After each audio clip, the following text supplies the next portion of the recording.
Good morning, students. How are you? Today's topic is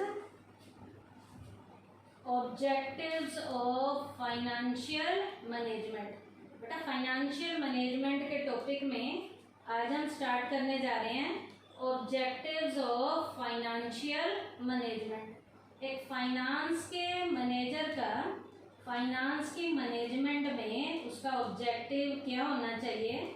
तो यहाँ पर बेटा हमारे फाइनेंस मैनेजर का ऑब्जेक्टिव क्या है कि प्रॉफिट को कैसे बढ़ाना है, वेल्थ मैक्सिमाइजेशन कैसे करना है, ये उसका ऑब्जेक्टिव है। इस ऑब्जेक्टिव के लिए उसने क्या क्या करना है।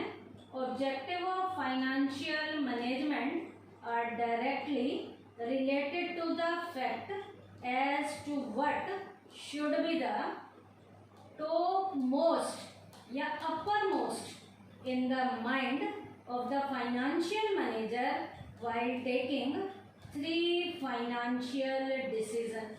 अब बेटा फाइनेंस के मैनेजर ने अपने इस ऑब्जेक्टिव को पूरा करने के लिए सबसे टॉप मोस्ट लेवल की प्रायोरिटी उसने 3 ऑब्जेक्टिव पर देनी है, 3 मेन डिसीजन पर उसने देनी है जो फाइनेंस से रिलेटेड होंगे, ताकि प्रॉपर फाइनेंशियल लेवल की मैनेजमेंट की जा सके। वो 3 डिसीजन जो उसने लेने हैं वो कौन कौन से होंगे। ऑप्टिमम लेवल का इन्वेस्टमेंट डिसीजन होगा, ऑप्टिमम लेवल का उसका फाइनेंसिंग डिसीजन होगा, ऑप्टिमम लेवल का उसका डिविडेंड का डिसीजन होगा। He should concentrate on serving the interest of the owners. उसने ओनर्स के, मालिकों के हितों को ध्यान में रखते हुए सारा ध्यान यहीं पर उसने क्या करना है, केंद्रित करना है। In short, objective of the financial management, objective of the financial management क्या होगा यहाँ पर हमारा, एक ही ऑब्जेक्टिव और वो क्या है, is to maximise wealth of the share holders, ताकि शेयर होल्डर्स की वेल्थ को क्या किया जा सके, इंक्रीज किया जा सके, जिसे हम क्या कहेंगे, wealth maximisation. The only objective of financial management is wealth maximisation. Finance के मैनेजर का एक ही ऑब्जेक्टिव होना चाहिए, और वो ऑब्जेक्टिव क्या होना चाहिए कि प्रॉफिट कैसे कमाने हैं, वेल्थ मैक्सिमाइजेशन ही उसका मेन क्या होना चाहिए, ऑब्जेक्टिव होना चाहिए। अब वेल्थ मैक्सिमाइजेशन है क्या। Wealth maximisation means to increase the capital invested in the business by share holders which is done in the following way. अब बेटा वेल्थ मैक्सिमाइजेशन का मतलब क्या है कि जो भी शेयर होल्डर्स बिजनेस में पैसा लगा रहे हैं उनके पैसे को बढ़ाना हमारे फाइनेंस के मैनेजर का मेन ऑब्जेक्टिव होना चाहिए, जो किस में आता है, वेल्थ की मैक्सिमाइजेशन में आता है। अब बेटा वेल्थ की मैक्सिमाइजेशन में यहाँ उसने कुछ तरीके अपनाने हैं जिससे वेल्थ की मैक्सिमाइजेशन होगी। क्या क्या, ऑप्टिमम इन्वेस्टमेंट डिसीजन लेना है उसने, ऑप्टिमम लेवल का, ऑप्टिमम लेवल का ही फाइनेंसिंग डिसीजन लेना है, ऑप्टिमम लेवल का ही डिविडेंड डिसीजन लेना है।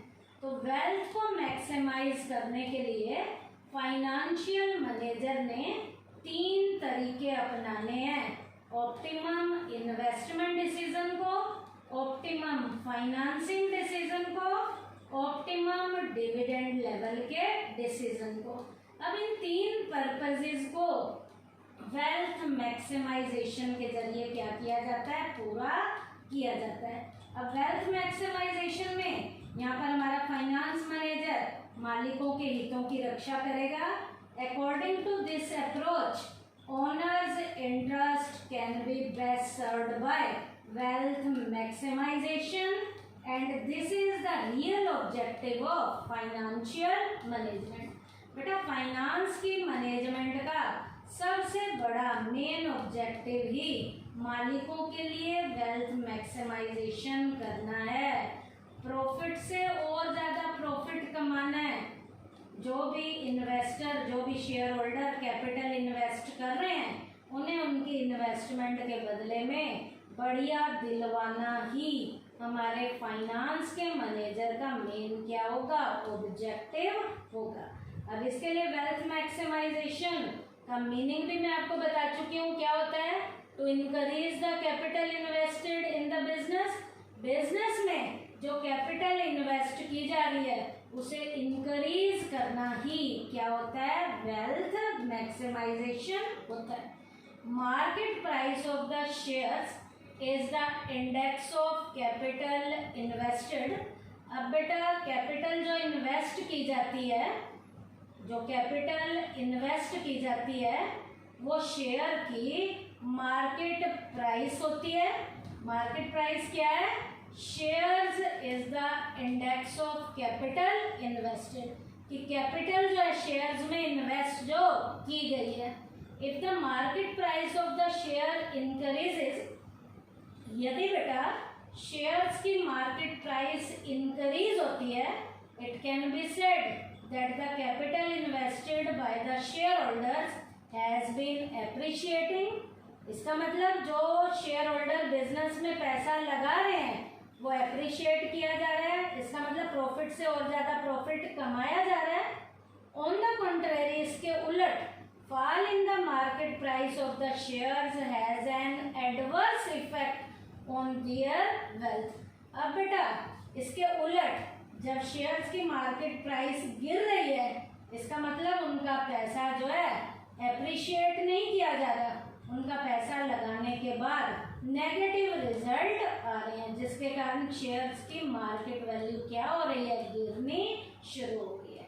फिर से सुन लीजिए, शेयर होल्डर जो बिजनेस में पैसा लगाते हैं, यदि उनके शेयर्स की मार्केट प्राइस बढ़ रही है, इसका मतलब शेयर होल्डर्स के पैसे को एप्रिसिएशन मिल रहा है, प्रॉफिट से और ज़्यादा प्रॉफिट कमाए जा रहे हैं उस पैसे से, जिसके कारण उनके शेयर्स की मार्केट प्राइस बढ़ रही है। और यदि बेटा उनके शेयर्स की मार्केट प्राइस गिर रही है, इसका मतलब पैसा लगाने के बाद भी पॉजिटिव इफेक्ट नहीं आ रहा, एडवर्स लेवल का नेगेटिव क्या आ रहा है, इफेक्ट आ रहा है। अब बेटा wealth of share holders can be computed by the following formula. Share holders की वेल्थ को मापने का ये फार्मूला नीचे दिया गया है, जिसे हम कैसे मापेंगे।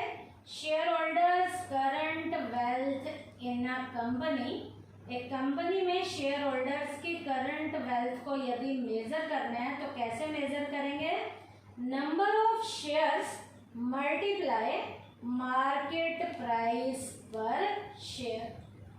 नंबर ऑफ शेयर्स को शेयर की और वो भी पर शेयर की मार्केट प्राइस से जब हम मल्टीप्लाई करेंगे तो शेयर होल्डर्स का एक कंपनी के अंदर करंट लेवल का वेल्थ हमें पता चल जाता है।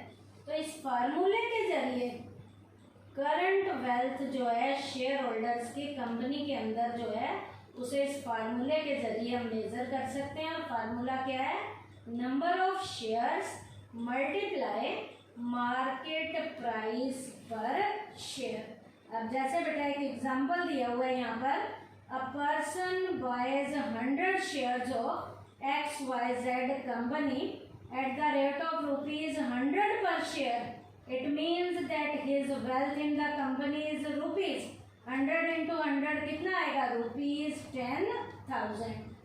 After some time market price of the share rises, अब मार्केट प्राइस जो है 100 रुपए से बढ़कर 120 रुपए हो जाती है, तो 100 को आप मल्टीप्लाई किससे करोगे, 120 से करोगे, ये बढ़ गई 100 से 120 हो गई।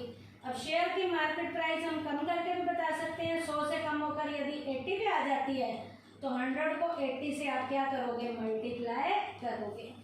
अब बेटा वेल्थ को मैक्सिमाइज करना है तो कैसे करेंगे, wealth maximisation is possible only when market price of the share rises.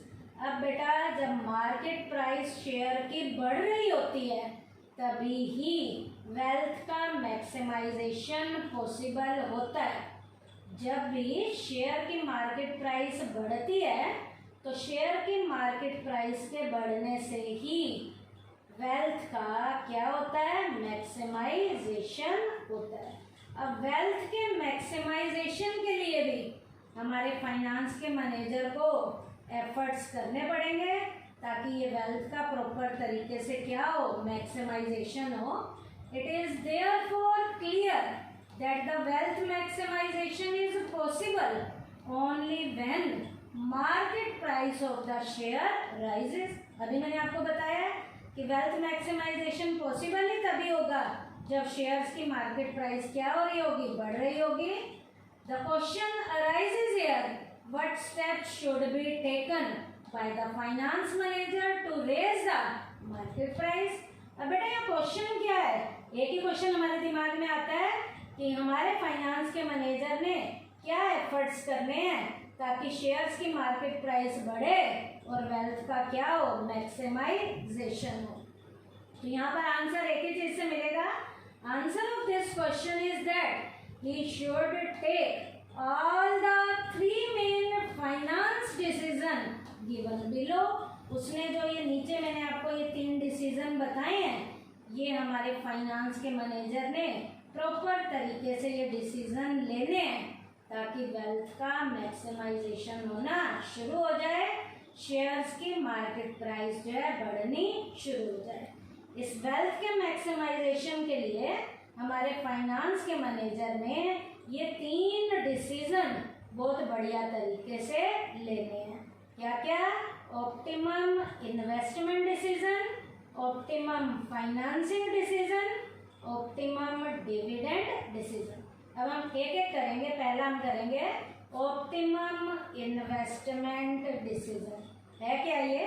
It means he should take such decision regarding investment as are relatively more profitable।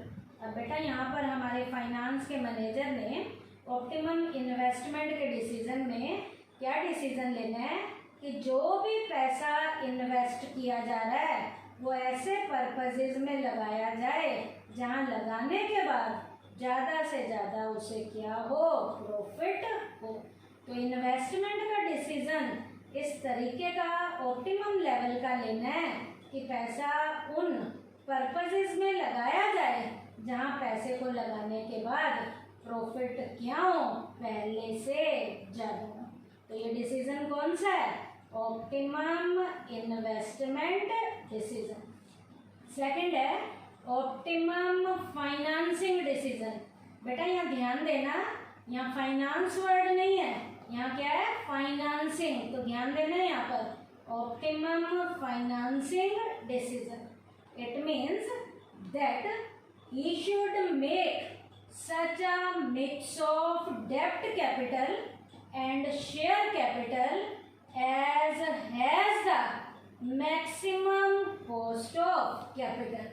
अब बेटा यहाँ पर हमारे फाइनेंस के मैनेजर ने ऑप्टिमम फाइनेंसिंग डिसीजन में क्या देखना है कि डेब्ट कैपिटल और शेयर कैपिटल मतलब इस तरीके से लगाई जाए, अपना पैसा लगाना है तो अपना लगाओ, मार्केट से उठाकर यदि हम लगा रहे हैं तो इस तरीके से लगाएं कि लगाने के बाद खर्चे कम आए। मतलब लगाने के बाद इतना पैसा आप मार्केट से उठाकर आप लगा रहे हो, लगाने के बाद आपको इतना ज़्यादा वापस रिटर्न के रूप में मिले कि आप उस उधार के ऊपर इंटरेस्ट को भी चुका दो और तुम्हें कुछ बचना भी चाहिए। तो इस तरीके का ऑप्टिमम लेवल के फाइनेंस के डिसीजन में शेयर कैपिटल और डेब्ट कैपिटल को इस तरीके से लगाना है कि हमारे जो खर्चे हैं कैपिटल को लगाने के बाद के वो क्या आने चाहिए, मिनिमम लेवल के खर्चे आने चाहिए। ये डिसीजन हमारा कौन सा है? Optimum financing decision. क्या इसका meaning? It means that he should make such a mix of debt capital and share capital as has the अपना और उठा के जो लगाया गया है उसे इस तरीके से मिक्स करके लगाना है कि लगाने के बाद हमारे खर्चे ज़्यादा ना आए, खर्चे क्या आए, कम से कम। उसके बाद थर्ड है ऑप्टिमम डिविडेंड डिसीजन। प्रॉपर तरीके का डिविडेंड लेवल का भी डिसीजन लेना है। It means that total profit of the company should be distributed among the shareholders in such a manner that they feel satisfied and at the same time company also has sufficient reserve to meet its future requirement। बेटा optimum dividend decision में हमारे finance के manager ने क्या decision लेना है कि company के जो टोटल प्रॉफिट है उन प्रॉफिट में से शेयर होल्डर्स को भी प्रॉफिट का हिस्सा एज अ डिविडेंड दे दिया जाए और उसमें से कुछ हमारा फाइनेंस मैनेजर कुछ बचा कर भी एक रिजर्व फंड में भी डाल दे, ताकि रिजर्व फंड के अंदर जो पैसा डला हुआ है उस पैसे को जब कंपनी को इन फ्यूचर में पैसे की ज़रूरत पड़ेगी तो इस सफिशिएंट वाले रिजर्व फंड से पैसा निकाला जाएगा और बिजनेस की फ्यूचर लेवल की नीड्स को भी इस पैसे से क्या किया जाएगा, पूरा किया जाएगा। तो ऑप्टिमम डिविडेंड डिसीजन में हमारे फाइनेंस के मैनेजर ने क्या करना है, टोटल प्रॉफिट में से कुछ शेयर निकाल कर तो शेयर होल्डर्स को डिविडेंड के रूप में दे देना है और कुछ बचा कर भी उसने जर्नल रिजर्व फंड में डाल देना है, ताकि इन फ्यूचर बिजनेस की रिक्वायरमेंट को इस जर्नल रिजर्व के फंड में से निकाल कर टाइमली क्या किया जा सके, पूरा किया जा सके। Decision taken in the above manner, जितने भी ऊपर के डिसीजन लिए गए हैं, help to make the financial position of the company strong. ये ऊपर के तीन हम जितने भी बढ़िया डिसीजन लेंगे, ये तीनों बढ़िया डिसीजन लिए गए हमारी कंपनी की फाइनेंशियल लेवल की पोजीशन को क्या करेंगे, स्ट्रॉन्ग करेंगे and it has a positive effect on the market price of the shares. इनका जो है शेयर्स की मार्केट प्राइस पे भी पॉजिटिव लेवल का इफेक्ट आएगा। It can therefore be said that the objective of financial management is wealth maximisation. और हम यहाँ पर यदि ये तीन डिसीजन बढ़िया लेते हैं तो हम कह सकते हैं कि वेल्थ मैक्सिमाइजेशन ही हमारे फाइनेंस लेवल की मैनेजमेंट का मेन क्या है, ऑब्जेक्टिव है। जब ये तीनों डिसीजन हमारा फाइनेंशियल लेवल का मैनेजर बढ़िया लेगा तो शेयर्स की मार्केट प्राइस जो है वो बढ़नी शुरू हो जाएगी और प्रॉपर वेल्थ का मैक्सिमाइजेशन होना शुरू हो जाएगा। This objective also serve the interest of the company. ये कंपनी के हितों की भी रक्षा करेगा। किस तरीके से, इन द बेस्ट मैनर, बढ़िया तरीके से। It is fully practical, is also widely recognised objective. ये मेन रिकॉग्नाइज वाला ऑब्जेक्टिव है क्या, वेल्थ का मैक्सिमाइजेशन। तो वेल्थ मैक्सिमाइजेशन ही हमारी फाइनेंशियल मैनेजमेंट का मेन ऑब्जेक्टिव है। इस ऑब्जेक्टिव से ही जो हमारे शेयर्स हैं उन शेयर्स की मार्केट प्राइस जो है इंक्रीज होनी शुरू हो जाती है। इसके लिए तीन बढ़िया डिसीजन हमारे फाइनेंशियल लेवल के मैनेजर ने लेने हैं। Optimum investment decision, optimum financing decision, optimum dividend decision. तो आज के टॉपिक में हमने क्या किया बेटा, ऑब्जेक्टिव ऑफ फाइनेंशियल मैनेजमेंट किया। थैंक यू बेटा।